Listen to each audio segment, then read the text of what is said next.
Assalamu alaikum wa rahmatullahi wa barakatuh. How are you guys doing? And welcome to this new session of the Intellectual Seerah. We're going to be talking about Hajberu, one of the key events, actually very topical and political event because it's been used in some of the protests. In the pro-Palestine protests, actually been referred to as anti-Semitic, interestingly enough, by the British police, interestingly. The Metropolitan Police considered the sloganeering of Hajberu, some of the guys, as an anti-Semitic slogan. So it's topical from that perspective. Obviously, it's another, you could say, the final chapter of the relationship between the Jews, if you like, or a subsection of the Jewish society and Muhammad ﷺ and the Muslim people in general. And we'll be doing as we do usually, employing the interdisciplinary approach to try and understand some of the issues at hand. And we will be talking about some psychology, a little bit of history, and opening up the floor for some questions and answers, discussions and facilitation of all of that. So, actually, before I begin with that, there's if you see the slides, there's a few incidents and issues which don't fit neatly into any of the particular topics. So, for example, we spoke about Hijab, we spoke about Uhud, but there are some issues in the Seerah which I came across. A lot of the Seerah people of the English-speaking type speaking about and using it as a kind of istidlal, as a kind of evidence-making. And I thought it would be interesting to mention them. One of them is the incident of the praying of some Christians in the mosque. Okay, so there is a riwayah, there is a hadith, which says that there were some Christians that came and that they were allowed to pray in the mosque of the Prophet. And I've seen many of the contemporary Seerah people embellish this and say, well, this shows that Islam is a very tolerant religion and this wouldn't be allowed today, and if someone tried to do it today, then they would be shunned and so on. But then I did a bit of research myself on this incident and found that, unfortunately, there is no sahih hadith of such an incident taking place. In fact, Ibn al-Qayyim here mentions, and I've copied and pasted exactly what he says. He says, وَلَمْ نَقِفْ لِهَذِهِ الْقِصَّةِ عَلَى إِسْنَادٍ غَيْرِ إِسْنَادِ ابن إسحاق السابق وهو معضل, and so on and so forth. He says he only found such and such isnad of this particular person, and it's not effectively a strong hadith. So to try and build a jurisprudential case that, okay, it's okay for polytheistic practices to be effectively, because you're saying Christians and Jews or maybe polytheists or Hindus can come and pray their own prayer in the mosque, then you're effectively saying that, you know, polytheism can be done in the mosque. What a big claim to be making, and using the Seerah and the weak Seerah to try and make that claim is very unsubstantiated, very unusual that some prolific and you know, scholarly type or academic type people would make this case. But it seems to be part and parcel of the apologetic approach, the capitulationist approach, the accommodationist approach that many of the people would use in order to try and say Islam is a very tolerant religion and that we've got it all wrong. And this is one side of the extreme. And there's a very, very clear verse in the Quran, Surah Al-Jinn, إِنَّ الْمَسَاجِدَ لِلَّهِ فَلَا تَدَعُ مَعَ اللَّهِ أَحَدًا. That masajid are for Allah, so do not call any other than Allah in the masjids. So, I mean, to bring a weak hadith, to try and make a case that, okay, some Christians can pray in the masjid and do their own ritualistic, polytheistic practices, I think this is more indicative of cultural decay and weakening of the Muslim community in the Western world, the accommodationist approach, than anything else. But having said this, we go, and once again, these are some things that are not necessarily mentioned in any of the topics, but I just thought I'd mention this. Another interesting thing is the story of Thumama. Now, we don't have the opportunity here because it would de-scope what we're trying to do to discuss the story of Thumama, but I think at some point we should mention the story of Thumama. There was also a very interesting discussion of the daughter of the Prophet Muhammad ﷺ, Zainab bint Muhammad, and Abu al-As, okay, who was her husband, and obviously he was a husband who was not Muslim. And at one point she gave him aman. Aman is the idea of giving security to someone who is not Muslim, which is a very interesting concept. But it shows a lot, actually, because in that particular context, you have a woman here, okay, which is the daughter of the Prophet Muhammad ﷺ, giving security and aman to, aman is this idea of security, and therefore you have the idea from it which is al-musta'min. You have three categories of disbelievers, or three categories of ways in which you would deal with disbelievers in a Muslim state. One of them is the dhimmi, and the mu'ahid or mu'ahid, and then the musta'min or musta'man. I've heard them saying be pronounced in both ways, musta'min. I don't know which one is there. Maybe both are correct. I don't know. Musta'min or musta'man. Should be musta'man. Maybe musta'man. Given. It could be. Anyway, these are three categories. One of them, dhimmi, is a person who has to pay the tax, which maybe we'll talk about one day. The jizya tax, and it's very. They say it's a discriminatory tax. I don't know why it's such a discriminatory tax. It's just a tax that people will have to pay. It's not zakat because it doesn't purify the wealth. We don't consider anything unless it's done for Allah's sake to be purifying, because the word zakat comes from the idea of purification. It doesn't purify anyone's wealth, but it's a kind of tax that is levied in exchange for protection. But on the point, you have the dhimmi who pays this tax and then is given security by the Muslims, and then you have the mu'ahid or the mu'ahad. You see the person who does the ahd or some kind of a treaty between, which you mentioned already, and then you have the musta'min or the musta'man, or this idea that this person has been given a man or a security. I mean, you'll find in many of the tribal cultures, especially in Pashto cultures, you can correct me if I'm wrong, you guys are much more learned and aware of this than me, but one of the issues of Osama bin Laden and why he was given security is because when these Pashtus give their word of security, it's not going to happen. No one's going to go against that. It will be seen as completely dishonorable. And so countries can go to war on the basis, basically, that this person's given security by these other people. And so the tribal code, and this continues, until this day, of giving security, the idea of giving security to someone, is a very important thing. And we'll be speaking about this maybe in this context as well. But it's interesting that Zainab bint Mohammed, who was the daughter of the Prophet ﷺ, who was married at the time, because the nikah had been done before Islam, before the rulings had come down, to a disbeliever. She gave this man protection, and so no one could harm him. You see, this is a very interesting thing, and they got the idea from that. And we also have some other fiqhi rulings of some contemporaries that some say, I mean, this is very shared and aberrational opinion, that if someone gets into Islam, and let's say, for example, a Christian woman and a Muslim man are married. Yeah, and a Christian woman and a Christian man are married. Yeah, and then the woman becomes Muslim. So this splinter group of scholars, some of the contemporary scholars have said, this shows you that it's still possible for the nikah to be continued, even if the man is Christian.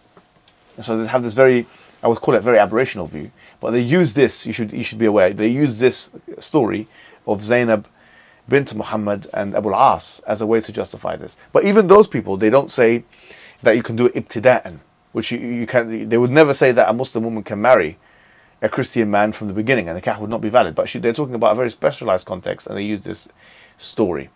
But it seems to me that this is a very mardud and rejected opinion, and it's extremely isolated. I mean, but you should know the story about that. But to give this as a kind of jurisprudential reasoning is something you should be aware of. This isn't a fiqh class, and I'm certainly not going to go into details about that. But I'm just making you aware of certain things, because I think it's still important for you to be aware of certain things. But if this was an acceptable opinion, then it would have been shared among many different people across the centuries of 1,400 years. It wouldn't be something which only a few people here and there would be talking about. So these are just very important. The story of Thamam is important because it shows you a man who became Muslim due to the behaviors of the Prophet Muhammad sallallahu alaihi wasallam. Like, he just observed the Prophet Muhammad, and he saw, because of his khuluq, his virtues and his behavior, his generosity, his forbearance, his magnanimity, all of these things, positive things that we've spoken about before, he observed that, and then he became Muslim on his own volition due to observing that. But once again, that's something we may cover at some other time. These are some important things in Sirah. On the point, today we're going to be speaking about Hajberu, and there's a difference of opinion among the scholars of when this took place. Is it 6 AH or is it 7 AH? So maybe it's one or the other. I don't know, to be honest with you. Some say this and some say that, but either way, it's either 6 or 7. And of course, Hajberu is a place in present-day Saudi Arabia, and it's a big place in terms of geographic landmass kind of proximity.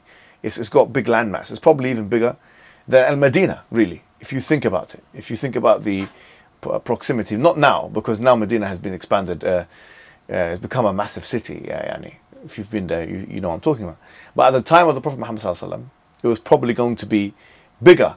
And it was inhabited by these Jewish tribes. Some even Banu Nadir and Banu Qaynuqa went there and spent some time there as well. It was a place which had a lot of date palm trees, and therefore had a lot of produce, and therefore had a lot of money being generated. Okay, and you should be aware also that these people of Hajberu, the Jews of Hajberu, did not have a peace treaty with the Muslims. This is very important. You know, when the Medinan constitution took place, it included Banu Nadir, Banu Qaynuqa, and Banu Qurayza, I believe, but it did not include these people at all in Hajberu. The Jews in Hajberu, they did, in fact, they were complicit and co-collaborators in the Ahzab war, which we spoke about. So they were assisting. Obviously, they have a Jewish connection, and they wanted to assist the Jews of Banu Qurayza. They wanted to help them, and so on and so forth. And so they were complicit. As a result of this hostile behavior that we have now witnessed, and that the proximity between Medina and Hajberu, I don't know, maybe 90 kilometers, maybe 100 kilometers, something like that, which means on a horse, maybe about 3 hours or something to get there, maybe 4 hours. It's not that far away, actually. 2-3 hours, I don't know, something like this, maybe 3-4 hours. Or a camel, maybe I don't know how it works, but you can see. And by car, maybe it'll take an hour, something like that. But the point is that the decision was taken that there would be a strike, a retaliatory strike, on the people of Hajberu. Okay, there would be a strike. Now, the way Hajberu was constructed it wasn't just like this one united front, and that you have the army and so on. And no, it was mini fortresses.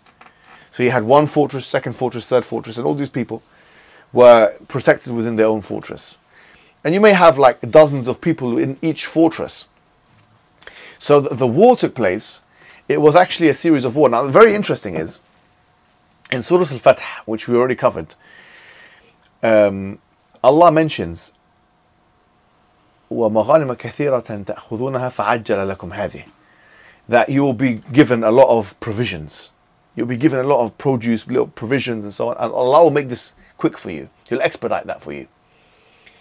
And the majority opinion among the Mufassirs, the exegetes on this ayah, is that it's not talking about Fathu Makkah, which we're going to discuss in the lesson after next. But it's talking in fact about Hajberu itself. That when Surah Al-Fath is saying that there will be a great victory which will give you this, a lot of produce and so on, is talking about this thing that happened. Now, let's get controversial a little bit maybe, because we've spoken about some of the basic facts. Let's explain, because someone is going to be thinking, okay, this is the third time, or in fact maybe even the fourth time, where you've spoken about Banu Nadir, and you've spoken about Banu Qurayza, and you've spoken about Banu Qaynuqa, and now you're speaking about the Jews of Hajberu. There are 4 clashes in the seerah between Muslims and Jews that we can see, that we can identify. Now we now have to start putting our interpretation hats on and start being honest with ourselves and saying, why is this happening? There needs to be some kind of explanation mechanism. Because someone will say, look, Islam is a hostile religion, clearly. It's attacking the Jews at every opportunity it finds. Look at this. It cannot be a coincidence. But let's look at it from another perspective. It's very interesting. There is a concept referred to as the narcissism of small difference. Others refer to it as the narcissism of minor difference. Okay. And this is a psychoanalytic precept. And the idea is, when you have a people that are more close to each other, but there are some differences, there's more likely to be clash. So if you find, for example, in early Christianity, you'll find that, the Arian controversy or something, or Catholics and Protestants. I mean, Catholics and Protestants, if you know anything about European history, they had some of the most bloody wars against each other, more so than wars with other people. Shiites and Sunnis, I mean, not as much as the Catholics and Protestants. Actually, no comparison whatsoever. But compared, we wouldn't consider them to be big difference compared to the atheists, for example, or Christians. There's more similarities that we have than, do you know what I mean? And the same thing could be said with Judaism and Islam. Of all the religions on the face of the earth, isn't it interesting that the two probably most closely related religions are Judaism and Islam? Yet you'll find most problems between these two groups. Now, why is that the case? It's because, I mean, if you are looking at it from a psychoanalytic perspective, when you have people of a similar belief system, but there are some clear differences, psychologists like Freud, by the way, and I've gotten something here for you to read, would refer to this as the narcissism of small differences. The differences are seen as big, even though they may be small compared to other things. Other, for example, comparisons. Like, compare Islam and Judaism on the one hand, and Islam and polytheism. Which one has bigger chasms and greater disparities? Obviously, the latter.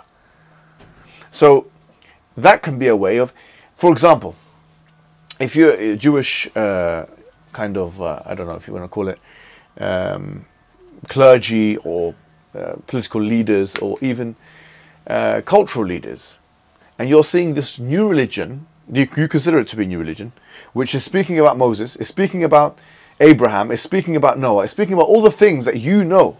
It's even referring to them specifically.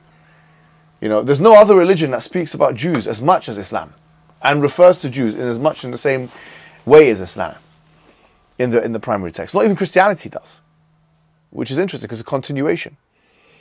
You see, so the point is what I'm trying to say is, then you're seeing this other religion now is acting as a competitor, and just like somebody is more likely to be jealous of their own, let's call it brother. Sisters are more likely to be jealous of each other. Co-wives are more likely to be jealous of each other. Brothers, Yusuf and the brothers, for example, could be.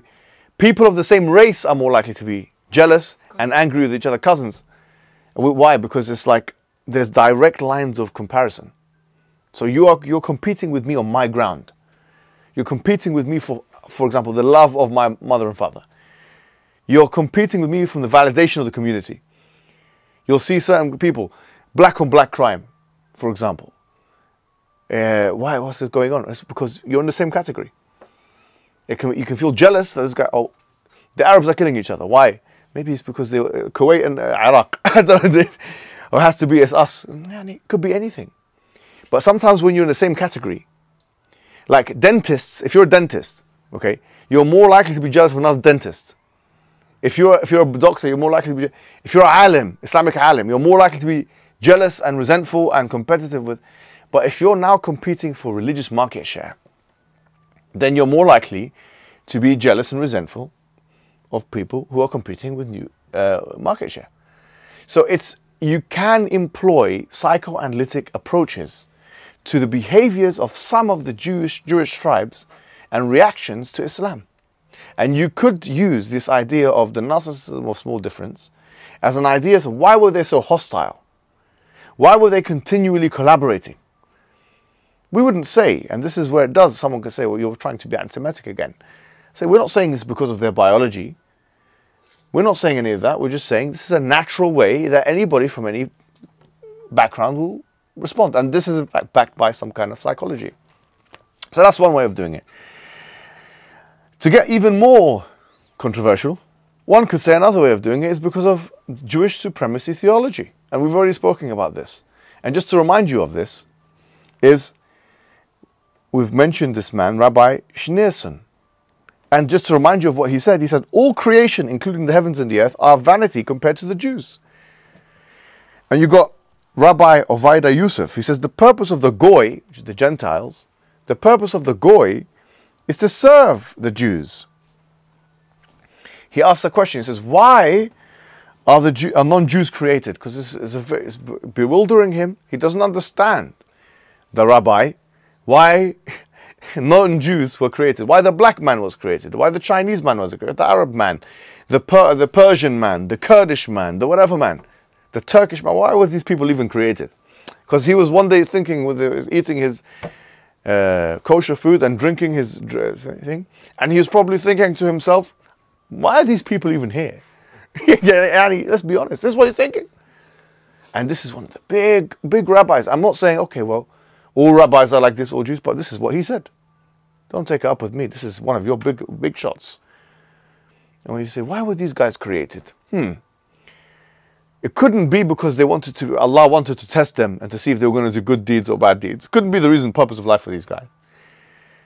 It couldn't be because they, to make the best of themselves and to see how much of the potential they could realize. It couldn't be for these reasons. But in fact, the reason why these people were created is that they plow and they will reap. And we will sit like an effendi and we will eat. So I told you this guy was eating something. Say, oh, because the food is here. Somebody must have made it for me. And it's for those guys to make it. For those servants to make my food, my sandwich. You telling me that this idea was not present in the past? Now, let's be honest with each other for a second. This is a strand of Jewish opinion. This is an interpretation of Judaism. This is Jewish theology supremacy. Now, let's be honest with you. We know that I didn't bring to you the quotes of the Old Testament and the quotes from the Talmud. I could do that, and it will be an entire session on justice. I could bring all the quotes of this. I brought to you the quotes of the rabbis so that you can't say, well, you're misinterpreting it. It's not my interpretation. It's the interpretation of your top dogs. Your top dogs. Your big ones. This is their interpretation. They're saying this. So are you telling me in the past they didn't have this belief? Okay, let's think about it. You had the Enlightenment period. You had the Renaissance. You had the Enlightenment. You had all this. You have liberalism proliferating throughout the world. You have all of this. Do you think now, are things diluted or are things not diluted? Do you think liberalism, now we know that the dominant world order is liberalism, would that dilute some of this propaganda or some of these talking points? Or would it not? I think it would dilute it. It's wrong for you to say this. Racism is seen as wrong now, in the West and everywhere, most in the world.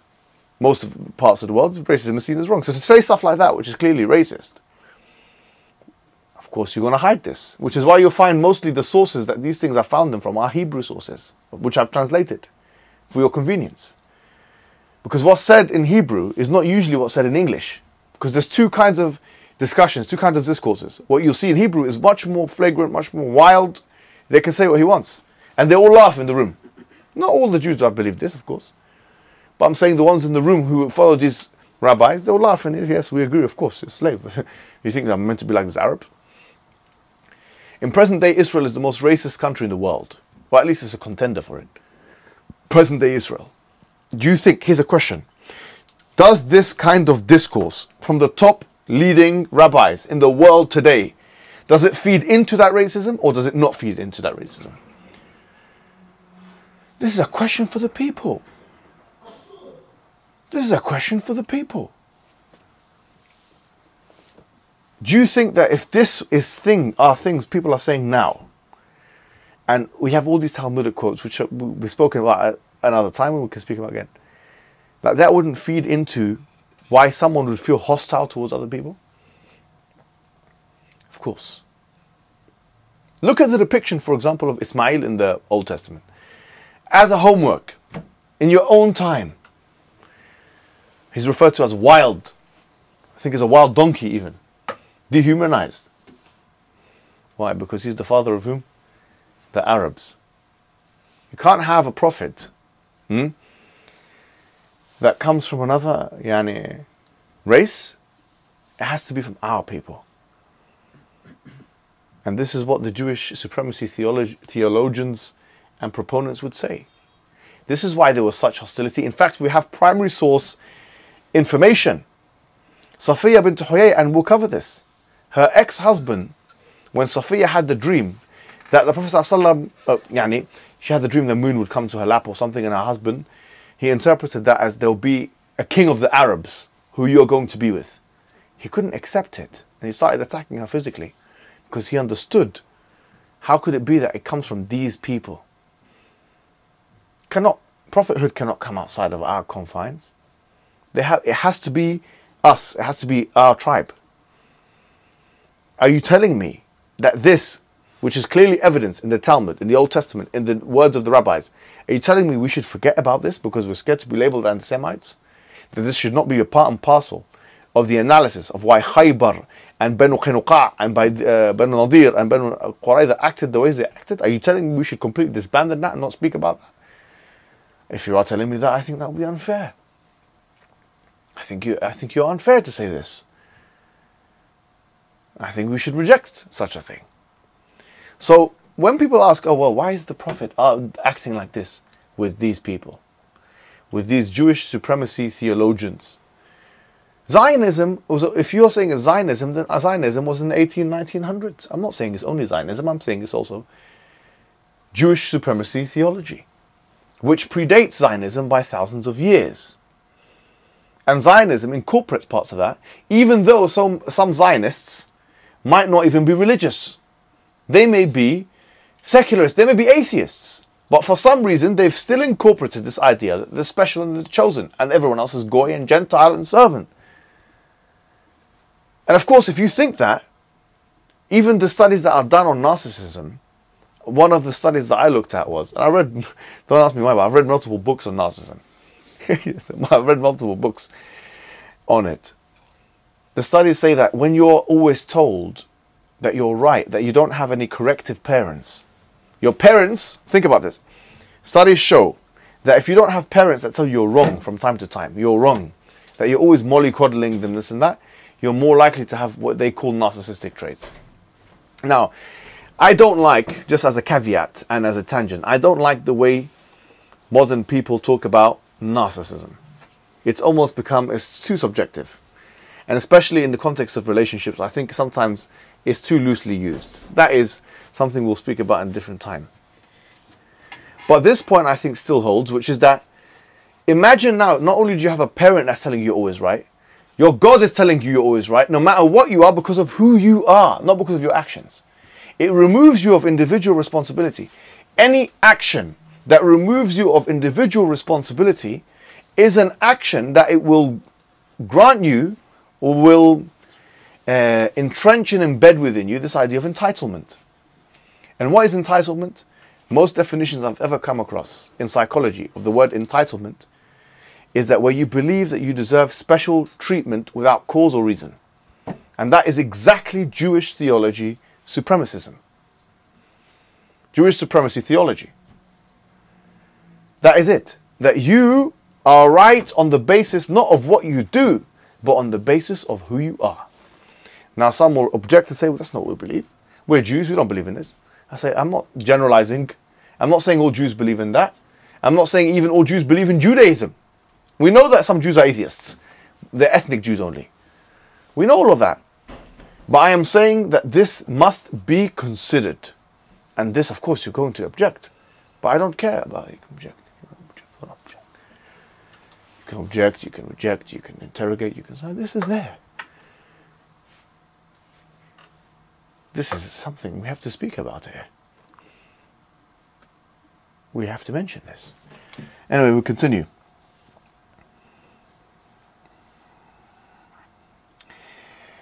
Also, don't forget that there was, the Jewish tribes had a political kind of, they had a political placement in the Arabian world. And now you have it was a political struggle as well.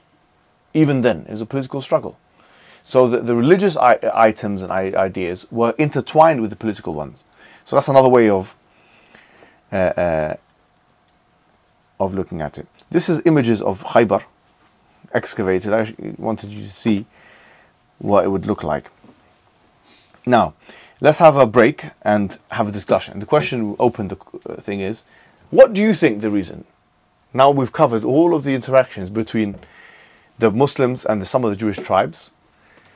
In your opinion, and this is going to be easy, and I'll let you speak to the person next to you for 5 minutes.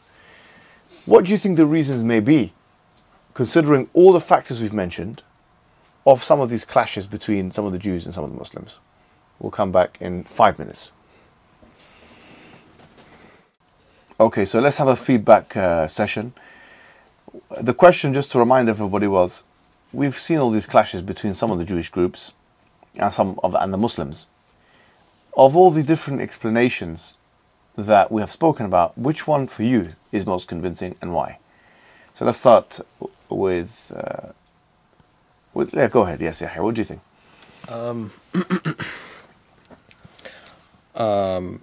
I would definitely say they had a lot in common, as you said. So they were both monotheistic faiths. But there was a difference where the Muslims were evangelizing people. And I think to some of them, they were scared that they would lose Jewish followers. So I think that's an excellent point, actually. yeah, that's and they did lose some Jewish followers. They did. Does anyone know some of the names of some prominent Jewish people that became Muslim? Rasul Sallallahu Alaihi Wasallam married. Okay, so that's an excellent one. We're going to speak about Safiya bint Huyay, right? Okay. So she's definitely one of them. But who else? Abdullah bin Salam. Who? Abdullah bin Salam. Yeah, beautiful. Yeah, good example. Who else? The guy who converted and then died on the same day at this Hajberu. I don't know what was his name. Was he Jewish? Yeah, he converted. And Oh he yes, died. yes, he was Jewish, wasn't he? Yeah. Can you find his name? I forget his name. Yeah. Yes. Who else? In fact, I mean, this is it mentioned the Quran multiple times, maybe two or three times. I cannot remember how many times, but it says, "قُلْ أَرَأَيْتُمْ إِنْ كَانَ مِنْ عِنْدِ اللَّهِ ثُمَّ كَفَرْتُمْ بِهِ وَشَهِدَ شَاهِدٌ مِنْ بَنِي إِسْرَائِيلَ عَلَى مِثْلِهِ فَآمَنَ وَاسْتَكْبَرْتُمْ." That this is a Quranic question. That say, قُلْ أَرَأَيْتُمْ إِنْ كَانَ مِنْ عِنْدِ اللَّهِ. Imagine in Surah Al-Ahqaf, chapter 46, that say, imagine if this was from Allah and then you've disbelieved in it. وَشَهِدَ شَاهِدٌ مِنْ بَنِي إِسْرَائِيلَ عَلَى مِثْلِهِ. And someone, one of the witnesses from Bani Israel, has said of his truth, this truth. And فَآمَنَ, he believed, وَاسْتَكْبَرْتُمْ, and you became haughty and arrogant about the situation. And in the same surah it says, وَقَالُوا لَوْ كَانَ خَيْرًا مَا سَبَقُونَا إِلَيْهِ. This very interesting way of thinking about it. It shows, subhanAllah, the entitlement psychology of some of the Jewish supremacist ideologists and propagandists. The Quran is showing you this. That if it was good, there's no way these people would have known about it before we. Can you see what Allah is telling you here in the Quran? He's saying, if they are saying, yeah, if this is a good thing, there's no way these people would have come to it before you. Some of that entitlement thinking. So we are the ones who are the heads of civilization. We are the ones with the book. We are the ones with Moses. We are the ones with the compendiums of Talmudic inscriptions and encyclopedias and so on and so forth. We are those. How could these people, backwards people, ever have something of that value and worth before us? If it was that good, do you think our community would not know of it before those people? This is in the Quran. Yeah. So yeah, that's basically like for someone like, for example, if we would say a polytheist to become Muslim, there's actually a lot they would have to change slightly. Like they would have to take out all the statues out of their houses. They would need to do changes in their life. Whereas if a Jew becomes Muslims, there's very little they have to change, other than maybe pray 5 times a day. You know, like they're just small differences, but ideologically, there are very little differences. And so that's a good thought experiment. If an Orthodox Jew became Muslim, yeah, he would have to learn how to recite the Quran and the Fatiha. He'd be praying 5 times a day rather than 3 in different times. Yeah. Okay, he's already used to this. He's already not eating pork. He's already not eating most of the things. He already understands some of the etiquettes. He's already understands like gender relations and stuff and marriage, you know. In fact, he's going to be more lenient now. Yeah. Because now the woman is going to find it easier to get a divorce. Yeah. Kosher food is much more meticulously prepared than halal food. The only difficulty is that they're not going to drink, because they're allowed to drink. I'm not sure if you know this, but you can have wine as a Jew. You're going to have more vivid understanding of the Day of Judgment. You have a stronger ideology now as a Muslim than you did as a Jew, of true belief in God. Before you had the belief of a God that rests and all that. Now you don't have to have any of those beliefs. You're going to see the black man as equal to you. Maybe you didn't think that as a Jewish supremacist. If you're a Jew, maybe you did believe that. It depends on what you believed. maybe you'll become a little bit more outgoing, and maybe less. I don't know. Depends on what kind of temperament you have, or what kind of Jew you are.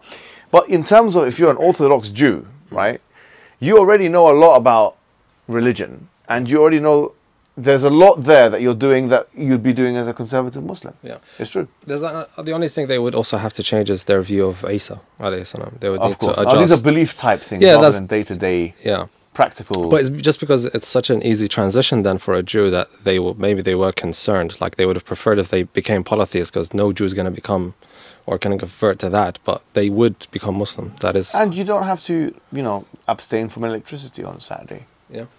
For example, that's something you'd be given. But maybe we all need to switch off the electricity on at least one day a week. I don't think it's a bad idea, actually.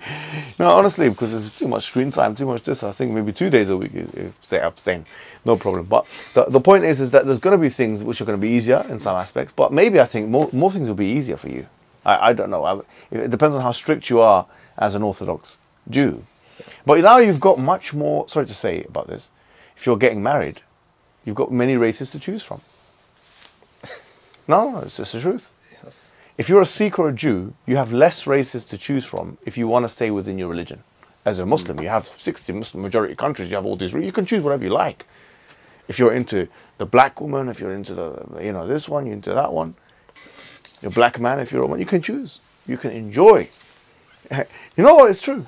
And but you can go to this country, you can go to that country, Muslim majority, mosque here, mosque there. Fantastic. So there will be, I think, perks, and we have to be honest about this. Let's be real. Yeah. Dunya perks as well as... Dunya and of course the akhirah.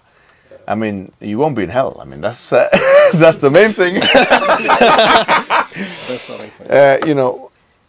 So there's lots of things. I mean, not all Jews we believe are going to hell anyway. I mean, of course, we don't know what exposure they've had to Islam and all that kind of thing. But you see, that's a really good point. What else... Sean, what do you want to say about this? Well, I think another point that applies here, well, it would also be the entitlement. Yes. That's another factor. If you feel like you should never compromise anything, or everything has to go your way, the reality is nothing. Like there would be no possible outcome in any situation but conflict and confrontation. And I think it's certain people, like the people say Karens. It's almost like they're the sort of Karens of the, of like that sort of situation. Yes. Yes. Just to think about it another way, why were the Jewish tribes even there in the first place? They were waiting for their own prophet to come. So you can say it's almost hatred that it didn't come from them, it came from the Arabs, and they were expecting the whole time. So imagine the whole adrenal pump, like our prophet's coming. When he comes, we're going to get all of you. Then from the prophet comes from the people you were looking down upon. Yes. So expectations were fully removed. Then that maybe built the hatred. It's that you built up such a high expectations, and then it came from the people you hated the most. And that was the ultimate test, wasn't it? Because at the end of the day, true humility is to accept the truth wherever it comes from. I mean, Al-Ghazali, he mentions humility. He says the worst kind of kibr is what the Prophet ﷺ mentioned. He says, Batr al-haq wa ghamt al-nas. Batr al-haq, which is to not acknowledge the truth, reject the truth. And ghamt al-nas is to belittle the people. Okay. So you have two aspects of what is, because we spoke about narcissism. By the way, I read multiple books, and the way they describe narcissism is a range. And you've got to be careful of this usage, because especially leftists, they use this term in order to attack certain groups in a certain manner. Be careful of it.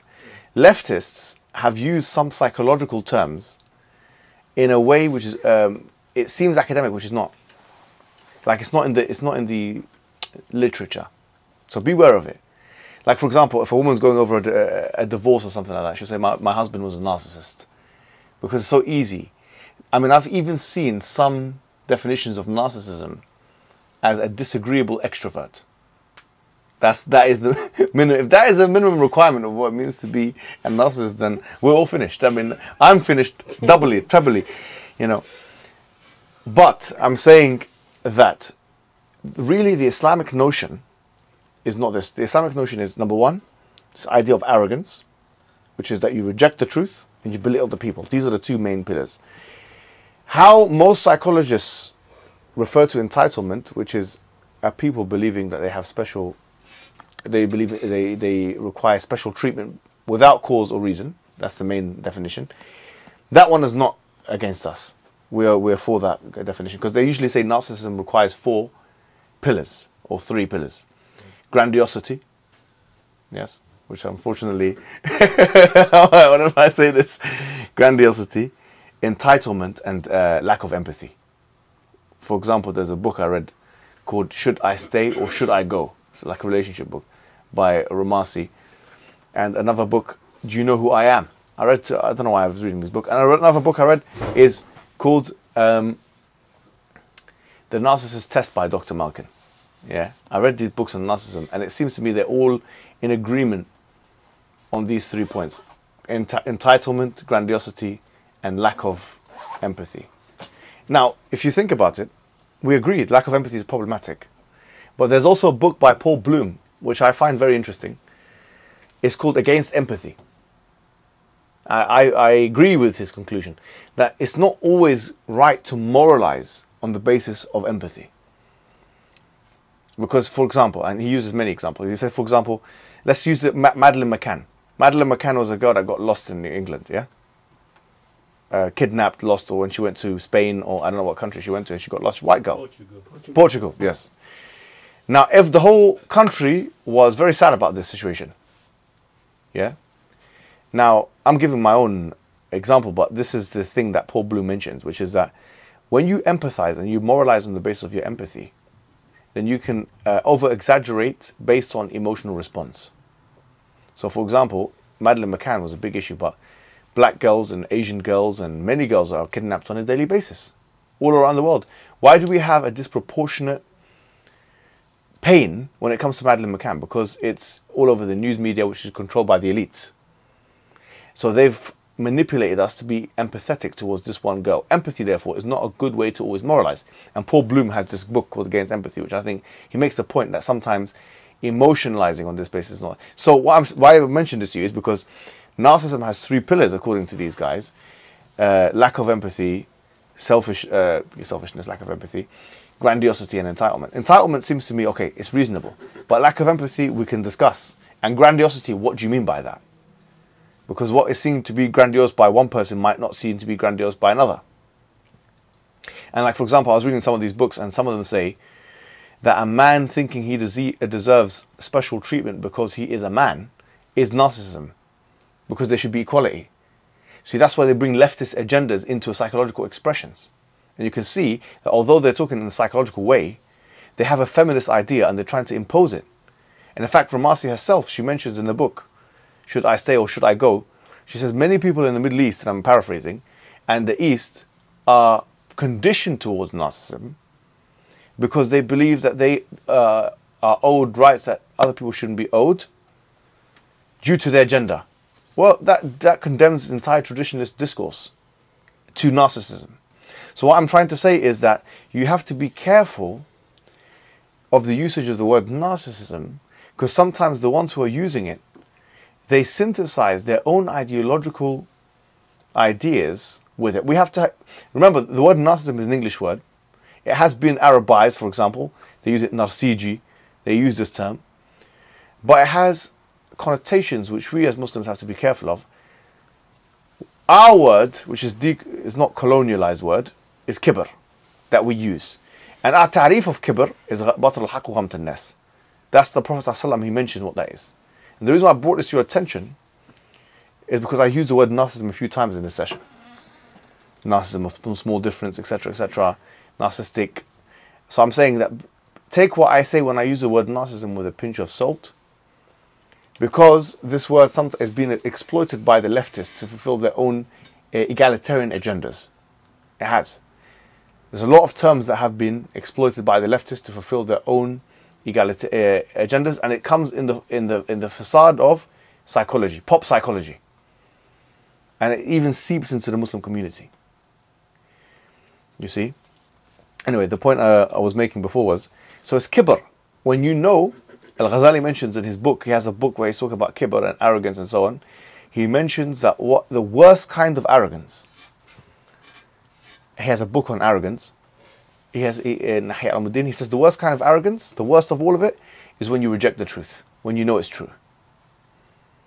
When you reject the truth, when you know it's true. If the truth comes from a source that you don't accept, or that you don't like, or is strange to you, but you reject it because of the source rather than because of its content, then this is an expression of arrogance. If, for example, I'm speaking to someone and says 2 + 2 = 5, as I actually did. No, honestly, I'm sorry to say, you're arrogant. And subhanAllah, the wahi has come, the revelation has come to tamyiz and discernment between those people who are sincere and those people who are arrogant. So when the truth comes and you reject it because of where it's come from, that arrogance that you had, which is a Luciferian arrogance, the same arrogance that Shaitan had, Lucifer himself, which is also mentioned in the Old Testament. أَنَا خَيْرٌ مِّنْ I'm better than him. خَلَقَتَنِي مِنْ نَارٍ وَخَلَقَتَهُ مِنْ طِينٍ. You created me from nar, fire, and you created him from clay. And it's even a false argument, because why is fire even better than clay? It's not. It's not. One is destructive, one is constructive. His one's worse. He's got a false argument, but he's arguing against God. He decides to argue against God. You can't tell me you're going to win an argument against God. You know he's the all-knowing, but what do you mean? So it shows you're a bad person. And because it shows you're a bad person, where do you deserve to go? Hell. So the wahi is a test to see who goes to hell, and who is a good person, who is the musaddiq, and who is the mukaththib, and who is the arrogant one. The wahi is the furqan. Anyway, so yes, fadal. In the Bible, when it mentions Lucifer, they usually portray him as a preferred angel, or he was, he had preferential treatment. Is that consistent? Like, is that similar in Islam? What do you say? No, I mean, we believe. I mean, the majority of opinions. وَإِذْ قُلْنَا الْمَلَائِكَةِ اسْجُدُوا لِآدَمَ فَسَجَدُوا إِلَّا إِبْلِيسَ كَانَ مِنَ الْجِنِّ فَفَسَقَ عَنْ أَمْرِ رَبِّهِ. That he was a jinn. So we have a different idea. Okay. But some scholars do say that. The reason I would say that's sort of consistent is because maybe his test would be, okay, I created you from fire, you felt special. Now I'm going to give you a command to do this. And then I'm going to test you. Or are you going to listen to me, or are you going to stick to, because I was created from fire, therefore I must be better. So if you take, so the Jewish people who've had, for over millennia, the prophets came from them, they sort of had this, and they were monotheists. Yes, it's an excellent paradigm. It's a similar power. And of course, some of them accepted the religion of Islam. Yeah, and another thing that's very interesting is because when Iblis said, I am better than him, the moment he said that, he showed that he's not better than him. Do you get it? And that's the same with the Yahud. The moment you say you're better than them, you're not following the command of Allah, you just showed you are not better than them. Instantaneously, because if he was better than them, you will take the. Of course, you mean some of the supremacy. Yeah, exactly. Ones. I mean, not all of them, of course. Yeah. You just showed that you're not better than them. Yeah, it's true though. It's interesting, isn't it? It's an excellent point. Guys, should we pray Maghrib and come back? Yeah. Okay, we're going to pray Maghrib and come back and finish the session, inshallah. All right, so let's have a little bit more contributions on the questions that we asked before we continue. Did you want to say something yourself? Yes, brother. Yeah. So, I was thinking about the fact that after the advent of Islam in some way became an intellectual threat, because if you look at Jews, they don't have this tendency or urge to expand or give da'wah, right? And there is a quote actually, funny enough, I was reading this book, Abraham Fulfilled. Oh, fantastic book. And in the first chapter, it actually deals with some of the points you've mentioned today. It focuses on this Ishmael Ishaq controversy, yeah? And there was a citation of a professor of religious studies. Can I cite it? Is that okay? Professor of religious studies, Rabbi Nancy Fuchs-Kreimer. Sounds German. So she says here, through the ages, Jewish interpretations of Ishmael have largely depended on the social context of the authors. In early centuries, rabbis portrayed Ishmael in a variety of ways, negative, positive, and neutral. After the rise of Islam, the authors' anxieties and fears were reflected in their consistently negative portrayal of Ishmael. So it shows that, before the advent of Islam, they were nuanced about this topic. But after that, they became, very negative about it. And I also think dawah plays an aspect, as I mentioned at the beginning, because we have this, expansion mentality, giving dawah, but they don't have that. So I think Islam is also in some way an intellectual threat. Yes. Yeah, that was so. No, I think that was really excellent citation and a really good point. I'm very glad you made it, and the fact that you've got a reference there from a Jewish rabbi only adds strength to the argument. I mean, if we see, let's say, an ideological sort of shift where they became more negative to Ishmael because of Islam, one could assume they also had a political shift against the Muslims. And why would that be, surprising? Yeah, it's not surprising at all. No. I think it's very clear, actually. And there was a clear motive, political and otherwise, to do what they did. And it's not all Jews, of course. It's those political elites and supremacists. I came across this hadith, which is very interesting, because maybe I should preamble this by saying part of the intellectual seerah is discussing how the Prophet Muhammad ﷺ deals with the natural range of emotions that human beings go through. So we've spoken about, if you think about it, throughout the 18 or so sessions, 17 or so sessions that we've done, we've spoken about love, and we've defined it, and we've spoken about how the Prophet ﷺ was in love, and how he conceived of love, and how he reacted to love, and how we've spoken about grief, and the year of grief. We've spoken about fear, and fear management, and how do you, and one of the things we said was that one of the great things which shows the truthfulness of the Prophet Muhammad ﷺ is that he was able to manage his fear at an astounding level as a political general, especially on the battlefield, in a way that was even beyond some of the guys who had more experience than him in the battlefield. And there's another another emotion which we haven't spoken about, and it's excitement. And that's, well, I was reading this hadith and I wanted to discuss excitement, because excitement is one of the interesting emotions. Let me read the hadith and then we can speak about it. This hadith is actually in Al-Bukhari, right? While we were with Allah's Messenger in a holy battle, we never went up a hill or reached a peak or went down a valley, but raised our voices with takbir. Takbir is to say Allahu Akbar very loudly. Allah's Messenger came close to us and said, "O people, don't exert yourself, for you do not call a deaf or do not call upon a deaf or an absent one, but you call the all listener, the all seer." The Prophet said, Abdullah ibn Qais, "Shall I teach you a sentence which is from the treasure of paradise? It is, La hawla wa la quwwata illa billah. There is no might or power except with Allah." Now, what I found quite interesting is that, imagine this, I mean, we have to kind of draw the picture a little bit. You had Hudaybiyah. Hudaybiyah was a great disappointment for the Muslim people, because they thought that they were going to do the pilgrimage and this was going to be a great symbol of success and so on. And then for a lot of Muslims, in fact all of them, the companions, their hopes were dashed when they couldn't do the pilgrimage. So there was this feeling of sadness and this feeling of disappointment. Now imagine, it's like watching your team lose in a way, playing a sporting event or something like that. There's a certain feeling that you probably imagine.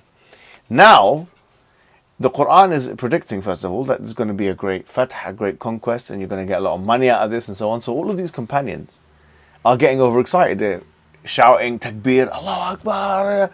And how the Prophet Muhammad ﷺ is reacting to this is to tell them, calm down. Managing their emotions. Yeah, so this is very interesting, because it shows you that the Prophet Muhammad ﷺ not only managed his own fear and other people's fear in a very phenomenal way, but he was also able to do that with excitement itself, which shows you the stoic nature, the temperate nature of the Prophet Muhammad ﷺ. Now, in the West, you have whole books written about Stoicism. In fact, there's one by Pigliucci called How to Be a Stoic. This guy, Ryan Holiday, writes multiple books on the topic. One of them I read recently, actually, called The Obstacle is the Way. I mean, it's not. I mean, I wouldn't give it a 5-star rating if you're honest with me. Sorry to say, although he is a popularizer of Stoicism, and people in the West now are thirsty for Stoicism because of the overstimulated environment, because there's so many things because of mental health crisis and so on and so forth. The best book I've read on Stoicism, by the way, and I think one of the best books that a white man has ever written, right? That's a big statement, but it's probably true, is Marcus Aurelius's Meditations. I'm not sure if you've ever read this. Now, of course, when he's writing this book, it's a primary source.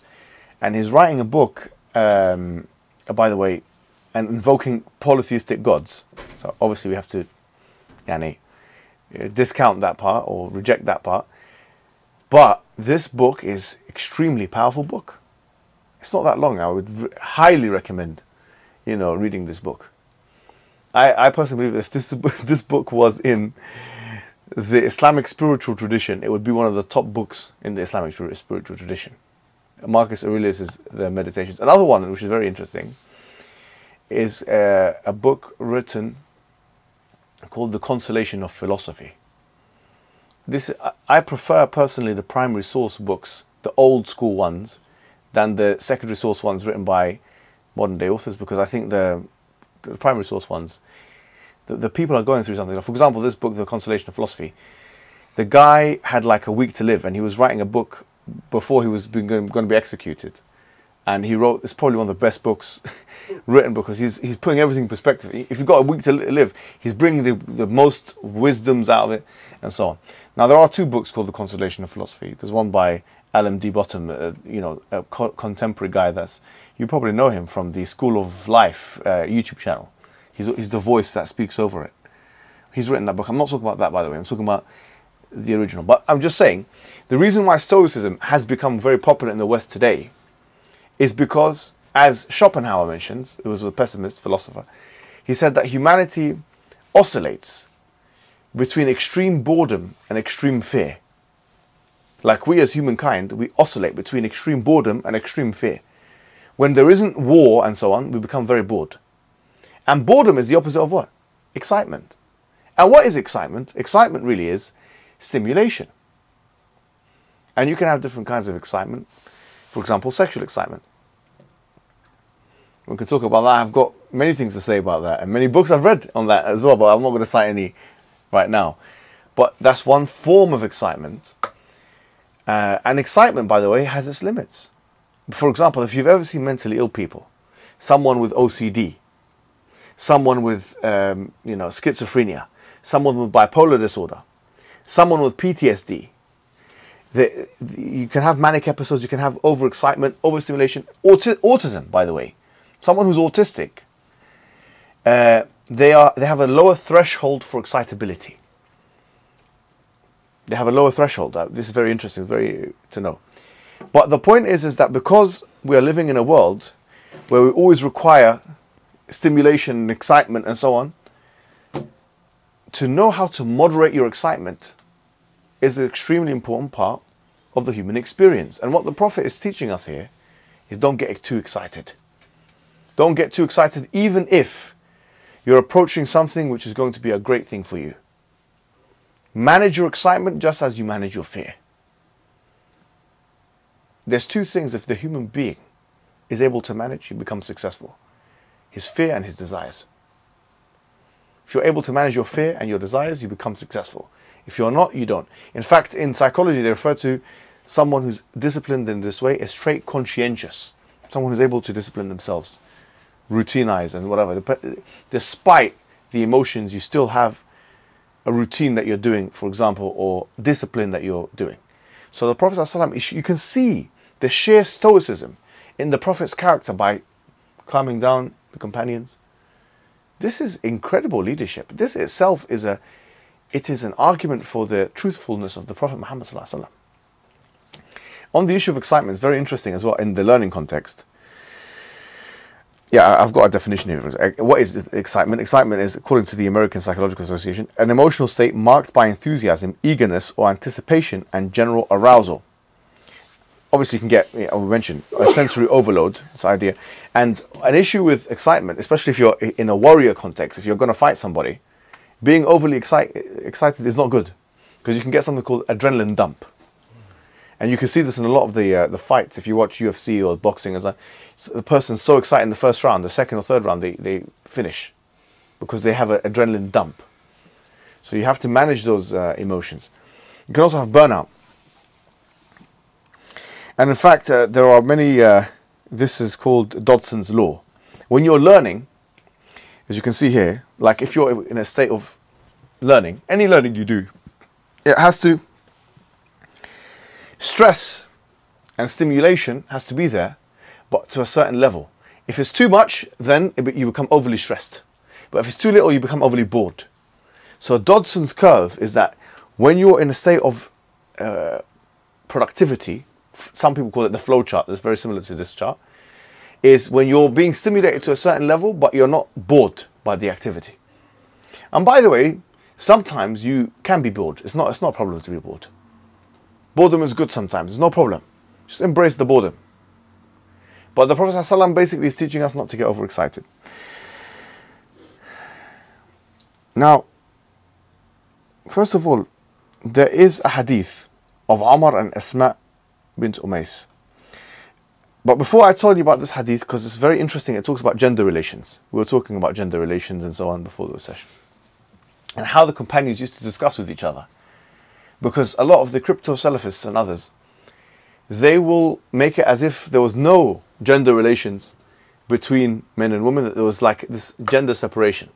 This hadith, alongside so many others, I mean I can cite so many, but this is an interesting hadith in this context of Hajberu, is one where Umar ibn Khattab is having a discussion, open, and they're both getting emotional with Asma bint Umays, where he was saying, we have more right to the Prophet ﷺ than you, because we were there and this and that. And she said no.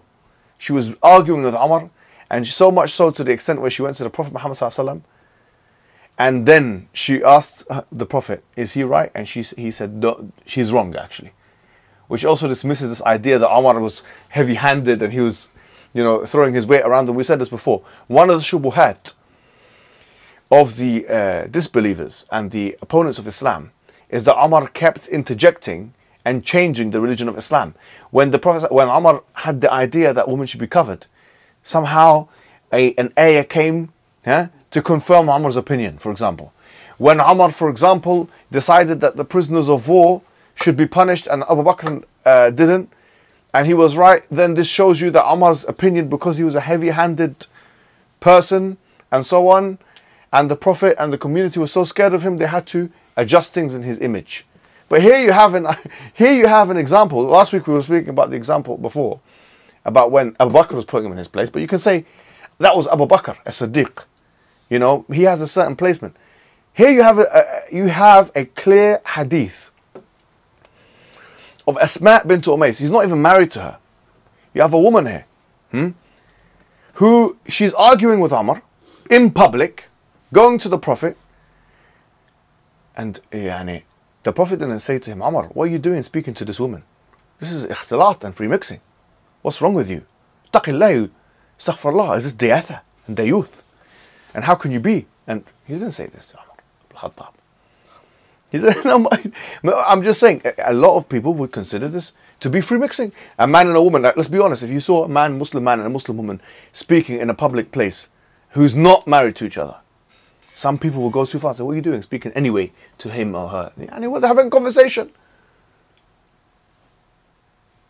And there's even more hadith, by the way, with Asma bint Umays, who happened to be married to 3 of the companions. Or I think 4 of them. Asma bint Umays, she was married to Ali ibn Abi Talib, Abu Bakr as-Siddiq, Ja'far, and who, I don't know who the 4th one was, maybe Umar himself, I can't remember. And she was married to another companion. And she was asked in public, who was your favorite husband? And she said, among the elders, it was Abu Bakr, and among the youngers, it was Ja'far. And then Ali said, what about me? So I said, what, are you having a joke, having a laugh with the ladies? This is Abu Bakr and Umar, Ali, having a joke, and Asma is there talking about her experiences with her husband.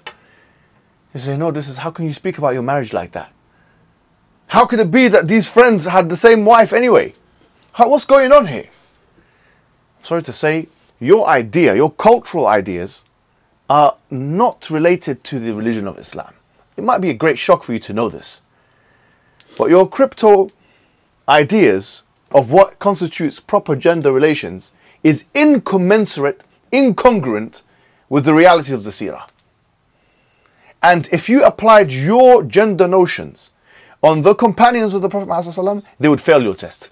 Many of you, the extremist ones, I'm not saying, of course, the moderates and the muthaqqafun and the right ones and the correct Salafis. These are the ones we like, and we are them. No problem. But the crypto ones, no. Don't come with this, because we come with this. Now, on the other hand, you have the feminists and other imams who say a famous story about Umar ibn Khattab, and I want to dismiss the story. They say, Umar ibn Khattab, one time, a man, I'm sure you've heard this hadith, yes? A man, he has some issues with his wife. And then he went to who? He went to Umar ibn Khattab.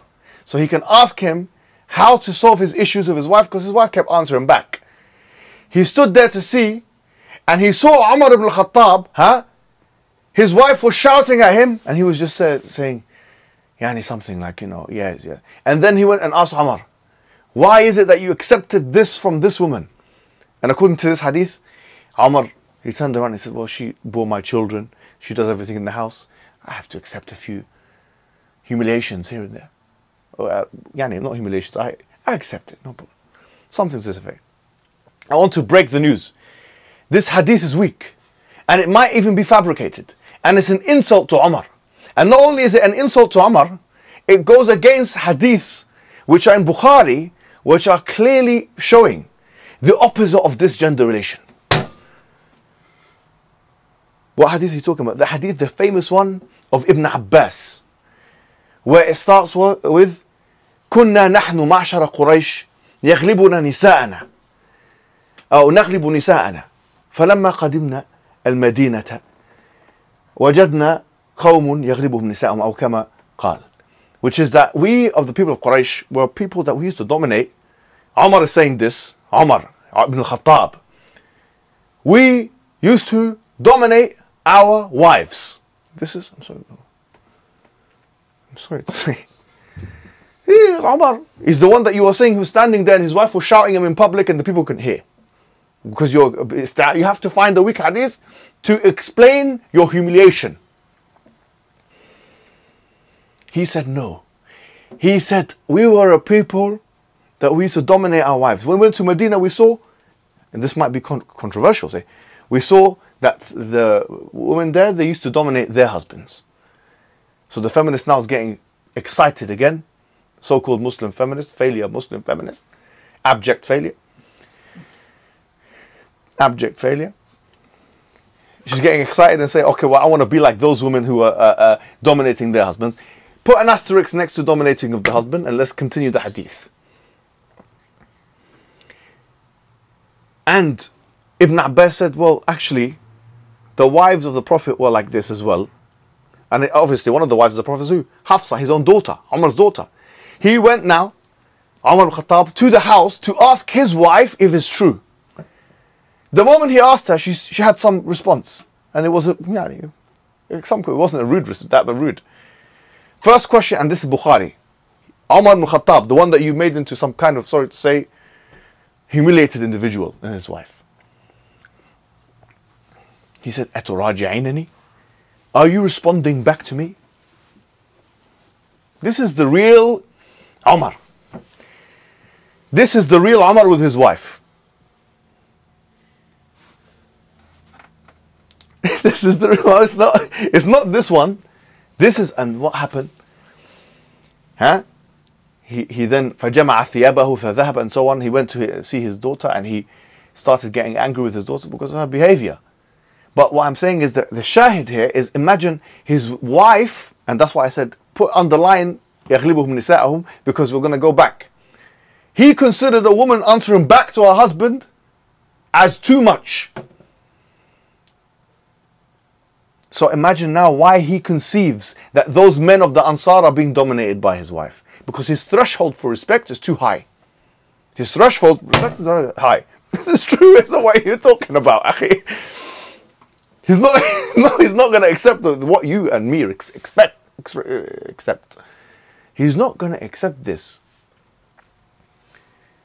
If he was transported and he saw the state of what was going on in the Ummah, in the Muslim majority countries, in Egypt, I can only speak about my own country, so no one can say I'm being a racist.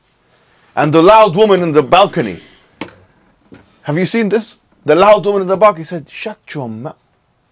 And shouting at her husband and pulling him like this in the marketplaces. You think this is Islam? You think Umar would have accepted this? You think any Sahabi, any man, even the Jews of Hajberu would not accept that one? No one would accept it. So don't make Umar into some kind of weak man so that you can justify your own insolence and lack of control on your wife. But the reason why I mention this is because there's extremes. There's the feminist extreme and the crypto-Salafist extreme, and the other extreme, it's not just Salafists, some other groups. Some Sufis are like this. Some Shiites are like this. They're too staunch when it comes to gender relations. And he said to me one of them,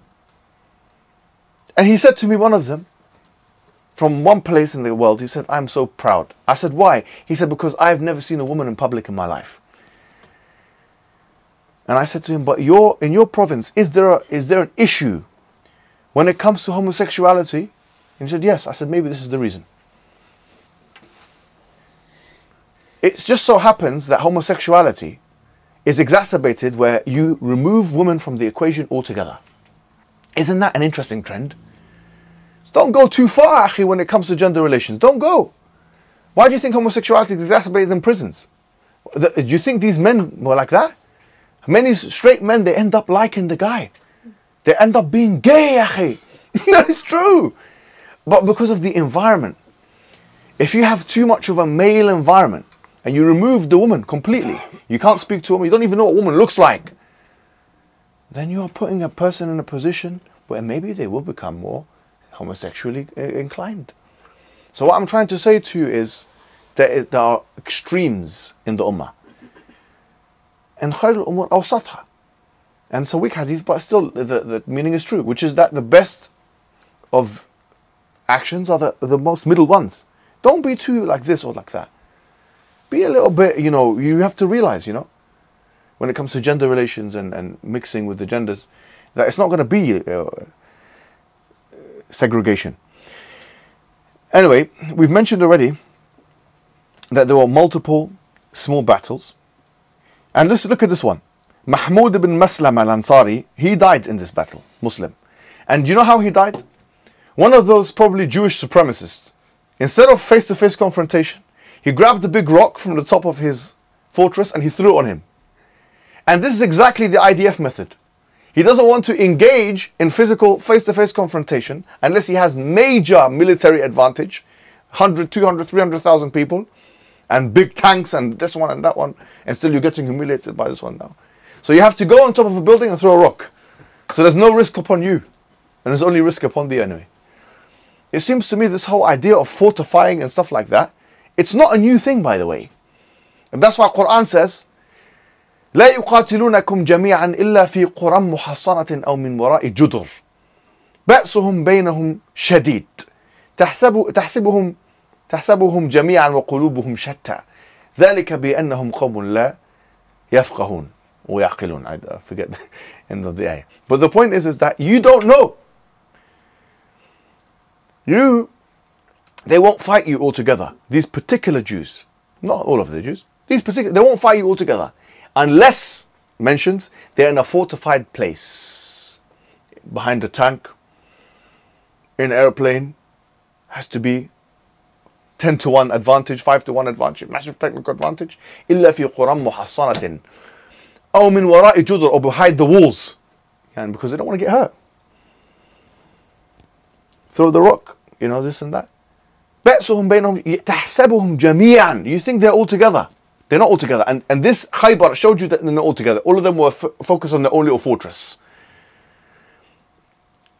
Our problem is we think Israeli society is unified. If you look at the Knesset, you'll realize that Israeli society is not unified. There are so many different opinions. Jews are not one monolithic thing, that they're all like unified in one thing.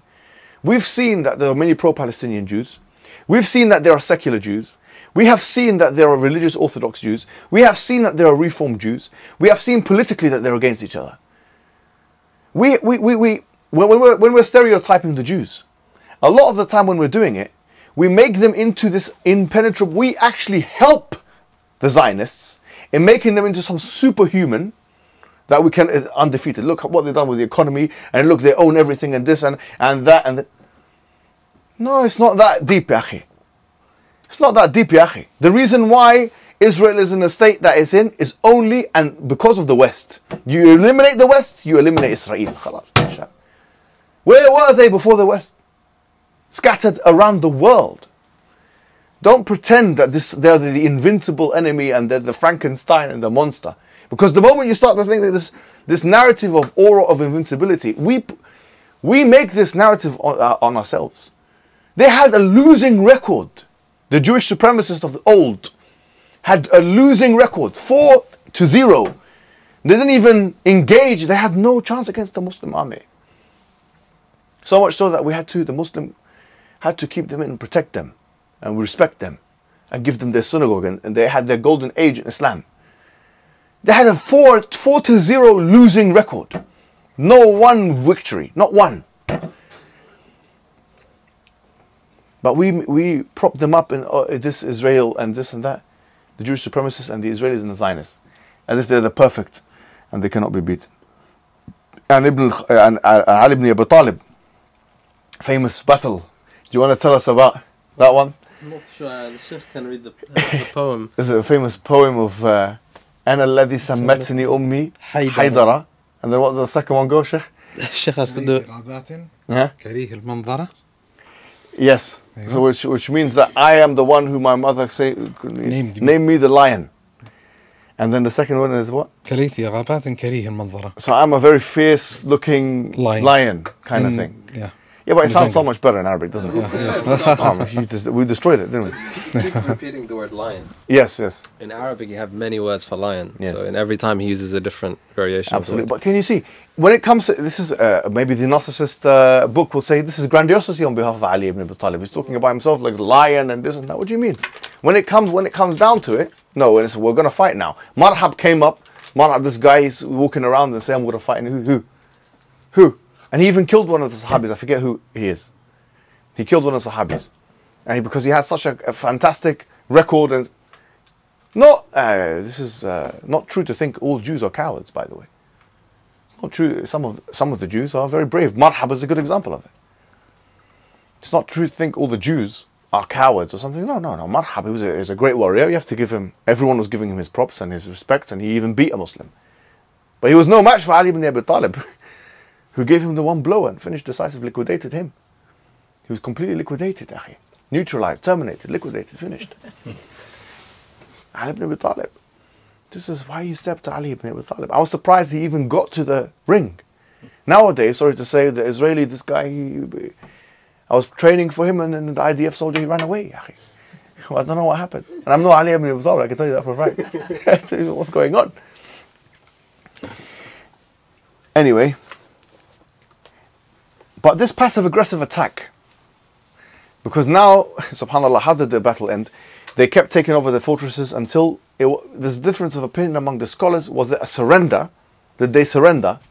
Or was it that they agree on a particular kind of set of terms?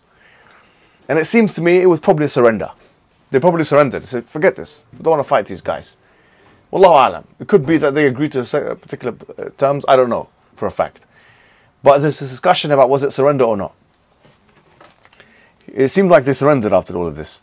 And so, very dishonorably as they are, these supremacists, they bought food and so on. And this woman, she put poison all over the food. And the Prophet Muhammad ﷺ ate some of the food. And he himself was poisoned. But he, subhanAllah, and this was one of the miracles of the Prophet Muhammad ﷺ, the meat told him, don't eat me because I have poison inside of me. in whatever way that happened, I don't know what happened. But it was too late for Bishr, who was one of the companions who ate this. Bishr ibn al-Bara, and he died actually. So what happened was, in the first instance of the discussion, did the Prophet ﷺ, did he forgive this Jewish woman for trying to poison and kill him? Because he asked her and she confessed. She said, yes, I tried to kill you because you did this and you did that. Resentment and embitterment and hate. And this passive aggressive attacks is a hallmark of the supremacist. No, didn't she say? As far as I know, she didn't say because of that. She said, I wanted to see if you're a true prophet. If you was a true prophet, you would have known that the meat would have told you. Is that not what happened? That happened as well. Both of that. She said, you killed my brother, you killed my father, you killed my whatever. That's why I done it. But then she also mentioned that if you were a true prophet, well, it shouldn't have affected you anyway. Which it didn't.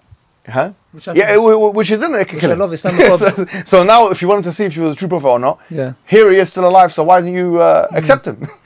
Yeah, wasn't he gonna forgive her? Except that it was qisas because he killed the companion. So that's what Ibn Qayyim mentions. I came across this statement of Ibn Qayyim. He said that how do we harmonize between the fact that the Prophet ﷺ, it seemed in some riwayas and narrations that he forgave her for trying to kill him, and in other narrations it seemed like she was actually given the death penalty. So he tries to harmonize it by saying that in the beginning he forgave her, but when Bishr died, that because this was now a matter of qisas, she killed a man, now she has to be killed. So it was a life for a life. And then she was killed on the basis of when he died, because the poison didn't kill him straight away. It took a couple of, maybe a day or two to kill him fully. He was in a bad state, and then Bishr eventually died. So they weren't expelled. The Jews were not expelled, but rather they were demilitarized. All their weapons were taken.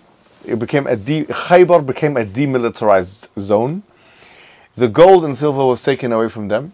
And in fact, the Prophet ﷺ gave them extremely favorable terms that they can even continue making money on their produce, so long as that the money is split 50-50 between the Muslim armies and themselves. And that's a very favorable thing for people that were so hostile, and it shows you the magnanimous nature of the Prophet Muhammad ﷺ. And it also shows you he had different ways of dealing with different Jewish tribes. This is clear evidence. It's not to do with their Jewishness. He didn't deal with Banu Qurayza in the same way as he dealt with the people of Hajberu. The same way he's built with it. The punishment is commensurate with the crime. So there was no killing of babies or donkeys or cows, right? No, that's only to be reserved for the book of Numbers and 1 Samuel chapter 15 verse 3. Good. Now, the last thing I want to mention is about Safiya bint Huyay. Because, I mean, for example, remember when you had the discussion with Tommy Robinson, he kept mentioning Safiya bint Huyay. So it seems to me that the right wing and all these individuals, they bring up the issue of Safiya. And what Tommy Robinson, if you remember, I remember this discussion, this was probably one of the areas where Tommy Robinson was making the biggest lies and fumbles, and he needs to, and this is a great way to correct him. Where Tommy Robinson, thinking that he knows what he's talking about, and of course he doesn't know anything, stated that, you know, the Prophet Muhammad sallallahu alaihi wasallam, sorry to say, but he forced into sexual intercourse Safiya bint Huyay, because and this was his argument, and this is the argument of people like Robert Spencer and David Wood, which he took it from them, just to be clear, because there's a genesis of ideas. Tommy Robinson is not a free thinker. He doesn't know how to access sources. He doesn't have time to go into these things, so he'll rely upon people like David Wood, and you can see him liking their posts and stuff like that. The argument was that he forced himself upon her because she didn't have any menstruation or whatever it may be, and he just took her as a slave and he forced her, and there was, because how could it be, he would incredulously ask, how could it be that a woman who has just been in a war and her father has been killed would now marry the leader of the opposing war? This is, so the only legitimate way that we can think of this is that if he had forced himself upon her. This is the argument. So there's ways to answer this, and the ways to answer this is, number one, it's very clear that in the hadith, if you want to take the hadith, because if you're using the hadith to justify the position, then you have to use all the hadith. Stated in the hadith, your father remained the staunchest Jewish enemy to me until Allah the Almighty killed him. O Safiya, if you choose Islam, I will keep you as my wife. If you choose Judaism, I may release you and you join your people. So clearly, if he's forcing himself upon her, why is he giving her a choice? It's hadith. Saying you can choose this or you can choose this. And he's not saying if you choose Judaism, you'll remain as a slave here and a prisoner of war. In fact, he's going further than that. And remember, her people are free. Her people are not expelled or something. They're in Hajberu. He says, you can go back, khalas. If you don't want to be with me, you don't have to be. And then she stated in the hadith very clearly, O Messenger of Allah, the Almighty says, وَلَا تَزِرُ وَزِرَةٌ وِزْرَ أُخْرَى, that no one shall bear the soul of what another person does. I appreciate Islam and I have believed in you even before I ended up in your custody. Moreover, I am in no need of Judaism, nor do I have a father or brother under it. Since you have given me an option to choose between Islam and disbelief, I do prefer Allah and the Messenger.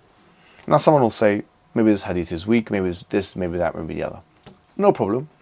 Even if someone does say that, we have the ayah from the Quran, which is the ayah in kuntunna تردنا الحياة الدنيا وزينتها فتعالين ومتعكن وسرحكن سراحا جميلا in Surah Al-Ahzab, which is that if you, O wives of the Prophet, if you want to prefer the life of the adornments of this life, I will let you go. And all scholars of Islam say this was efficacious on all the wives, including Safiya bint Huyay. Meaning a choice was explicitly given. If you want to accept it from the hadith, then it's in the hadith. If you don't want to accept it from the hadith, then the choice was explicitly given to all wives as per the ayah in the Quran. If someone says, I don't accept the Quran or the hadith, we'll say, well then, you don't even have a right to believe that a man called Muhammad married a woman called Safiya, let alone to claim such and such about it, because you're getting this from the hadith. There's only one source, which is the Islamic narrative. So this is a clear response to those who believe the argument.